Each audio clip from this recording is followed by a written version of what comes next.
저는 장애를 겪었지만 그 장애에 대해서 당당히 받아들이곤 했었습니다. 뭐 장애가 나만의 잘못은 아닐 테고 100년을 살아가면서 뭐 장애를 겪을 수가 있겠지 하는 생각으로 그렇게 마음을 먹으면서 당당하게 살아가고자 했었던 거죠. 그러다 보니 마음에는 어느 순간 감사가 일어나게 되고 감사하는 마음이 생겨났었던 거죠. 그러면서 꾸준히 감사 일기를 쓰게 되기도 했었고요. 그렇게 코너에 몰린 듯한 내 삶이 조금씩 변화되기 시작했습니다. 세상을 향해 걸어 나갈 수 있을 것 같은 용기가 생겨난 거죠. 조심스럽게 한 발자국씩 발걸음을 떼었습니다. 얼음판 같았던 세상이 나를 품어주었습니다. 그것은 세상을 향해 던진 간절한 나의 소망에 대한 응답이었습니다. 블로그에 10일간 쉼없이 글을 채우던 마지막 날, 나는 커다란 선물을 받았습니다. 책을 쓰기로 결심했고 그것은 어떤 판단의 의지도 없이 바로 실행에 옮겨졌습니다. 내 인생의 가장 힘든 시기를 보낸 장애인으로서 차별받고 편견에 휩싸였던 내 삶을 주제로 책을 쓰기 시작을 했습니다.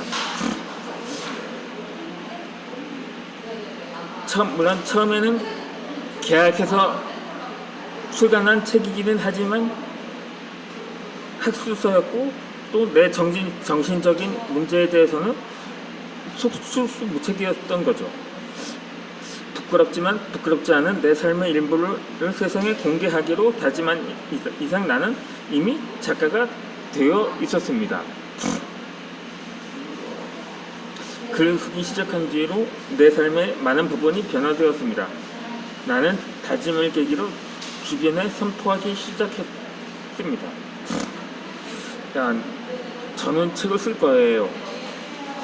제가 가장 아팠던 장애라는 병을 책으로 써서 많은 사람들을 살릴 수 있는 기회를 만들 거예요. 그렇게 간절하면 기회를 만들고 기회는 곧 성과를 만듭니다. 나의 선포가 마치 메아리처럼 울려 퍼졌고 나는 그 안에서 커다란 용기를 얻게 되었습니다. 책을 쓰며 작가로서의 새 삶이 펼쳐졌습니다. 아기가 첫 걸음마를 떼는 것처럼 나에게도 조심스러움과 동시에 세상 속에 던지는 열정이 희망으로 다가왔습니다. 제가 선천성 장애로 갖고 태어난 원인이 세상의 정의 따위는 더 이상 나에게 불필요했습니다. 이상일 뿐이었습니다. 책을 쓰는 과정은 그동안 내가 아파왔던 상처를 치유해야 하는 시간이었습니다. 한 구절 한 구절을 쓸 때마다 눈물이 폭포처럼 흘러내릴 때도 있었습니다. 아팠던 내 모습도 가였고 그것을 이겨내기 위한 나의 노력이 대견해서였습니다. 물론 그것은 자화자찬이라고도 할 수는 없습니다. 어느 누구도 나를 판단할 수 없습니다. 중요한 건 내 자신이 나에 대한 존경심과 사랑을 보내는 방법을 배운다면 인생의 새로운 패러다임이 생긴다는 것을 알게 되었습니다. 그동안 잊고 지내고 잃어버렸던 나의 자존감을 되찾기 시작했습니다. 숨어 들어가던 목소리가 자신감 있는 목소리로 바뀌었습니다. 물론 발음만 정확하면 되었던 거죠. 완벽했을 텐데 말입니다. 이렇게 생각할 때도 있었던 거죠. 그렇게 목소리만 바뀌는 것이 아니라 행동도 달라지고 삶의 태도를 바꾸고자 했었던 거죠. 자신감이 채워지고 하루의 일상을 대하는 나의 태도도 용기가 넘쳤습니다. 평생 끊을 수 없을 것 같던 약도 모조리 끊게 되었습니다. 물론 어렸을 땐 감기를 많이 알아서 거의 감기약은 거의 매일 주식처럼 복용하다시피 했었던 적이 있었거든요. 그 외에 다양한 병치레가 있었기 때문에 거의 약을 달고 살았다고 해도 과언은 아닌 거죠. 그래서 단지 책을 쓰기로 다짐했던 것이 나를 전혀 다른 삶의 방향으로 인도하고 있었습니다. 그렇게 삶의 많은 부분이 변화되기 시작하면서 작가로서의 삶을 사는 나에게 지인들은 물론 심지어 식구들조차도 믿기지 않는다는 표현을 자주 했습니다. 나 역시 내 자신감 있는 모습을 스스로가 인정하게 되었던 거죠.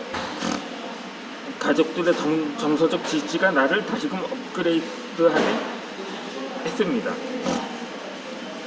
그렇다고 작가의 삶이 마냥 쉬운 것은 아니었습니다. 어느 날은 머리를 쥐어짜도 한 글자도 써내려가지 못하는 난관에 접하기도 했습니다. 하루 정도 휴식을 갖고 머리를 맑게 하면 또다시 나는 작가가 되어 한 줄 한 줄 채워 나갔습니다. 그것은 마치 인생의 던진 나의 용기 있는 발걸음과도 같았던 거죠. 아직 그래도 떠오르지 않는다면 한 장기간의 그러니까 안식하는 과정을 갖고 좀 여행을 다녀오거나 하면 차츰 구상이 떠오르게 되기 마련이기도 했었던 거죠. 이렇게 책 쓰기가 완성될수록 주변의 시선도 달라졌습니다. 그렇게 선천적 장애를 갖고 있는 환자로서 늘 걱정해줘야 하는 모습이 아닌 작가로서의 나를 대단하게 생각해주는 표현들이었던 거죠.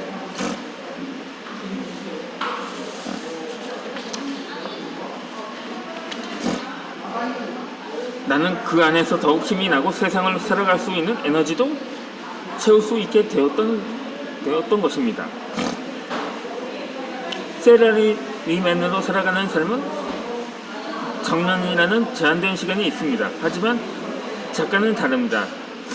전 세계가 고령화되어 나이 들어가는 위기지만 글을 쓰는 작가의 삶은 정년이 없습니다. 책을 써야 하는 이유 때문에 많은 것을 경험해야 하고 끊임없이 새롭게 뇌를 훈련해야 합니다. 당연히 치매도 예방할 수 있고 여러 면에서 순기능적인 속도가 넘칩니다. 무엇보다도 투잡이 가능하다는 것이 직장인들로서는 가장 매력적인 직업이라고 생각합니다. 그야말로 자기개발의 최고 장점을 가지고 있는 거죠. 현재 내가 하고 있는 일은 유튜버입니다. 그렇다고 전문 유튜버가 아니라 그렇다고 초보라고는 할 수는 없기 때문에 애매한데 3년 차가 됐기 때문에 그나마 지금의 구독자 수가 70명대이기 때문에 어느 정도 성과가 나타나고 있다고 말할 수가 있을 겁니다. 그렇다고 저는 유튜버라고 말할 수는 없습니다. 제가 유튜버를 하게 된 계기가 제가 출간한 책을 홍보하기 위해서인데, 비록 자갑 출판된 책이긴 하지만 그 어느 정도 이를 통해서 나의 존재와 작품 세계를 알리고자 했었던 거죠. 그동안 나의 삶을 되짚어보면 결코 순탄치만은 않았습니다. 물론 저희 가정은 IMF도 피해갈 수 있었지만 이어서 발생한 카드 대란은 저희 가정의 경제에도 그에 영향을 미쳤던 거죠. 하지만 나는 거기서 주저앉지 않았습니다. 작가는 매력이 넘치는 직업으로서 내 삶의 얼룩진 아픔도 글을 통해 치유받을 수 있고, 거기서 멈추지 않고 한계를 뛰어넘는 자신을 발견할 수 있기 때문입니다.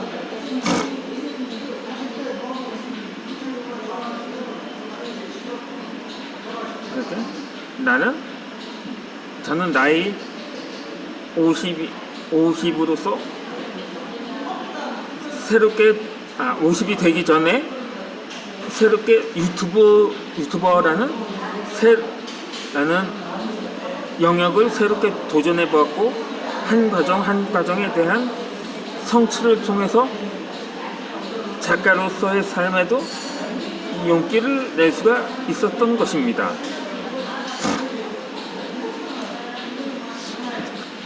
그러면 영상을 이어서 올려드리도록 하겠습니다.